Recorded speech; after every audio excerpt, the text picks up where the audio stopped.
Hello everybody, welcome back to the GX Arcade, welcome back to my series where we are going to tackle the Ringside Report videos from WWE 2K26. This time around we're moving to video number 3, Ringside Report number 3, where 2K games are going to tackle universe and creations. Just like in previous video where I mentioned more freedom, more customization, the same thing can be applied here. This seems to be like the motive that 2K games are following this year for their brand new wrestling game. Basically focusing on even more things that you can do inside the universe mode, where you can control everything. They have a little bit more options this time around in order to make things even more interesting when it comes to solo promos or when people fight each other on the microphone, not necessarily in a match. In this video, there might be some misunderstanding on my part on what they're trying to present here. Drafts have been a part of the universe mode before, but that happened in the beginning. And they're mentioning that they're going to be available for the first time in universe mode. It's not necessarily too clear, but from what I can gather, they will be available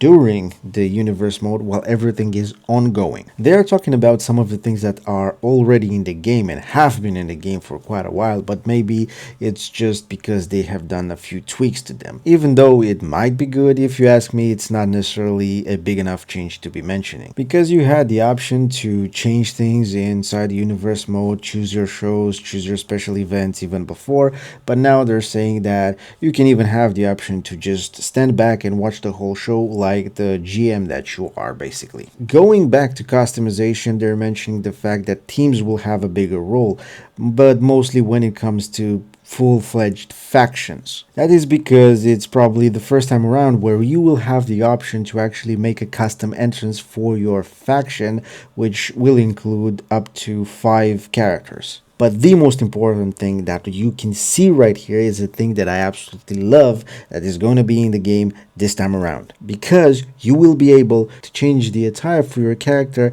for any kind of special PLEs. Basically, they will have the regular in-ring attire and they will have special in-ring attire for any kind of special event. As I mentioned before, they are saying they have new promo options, basically improving the whole experience altogether.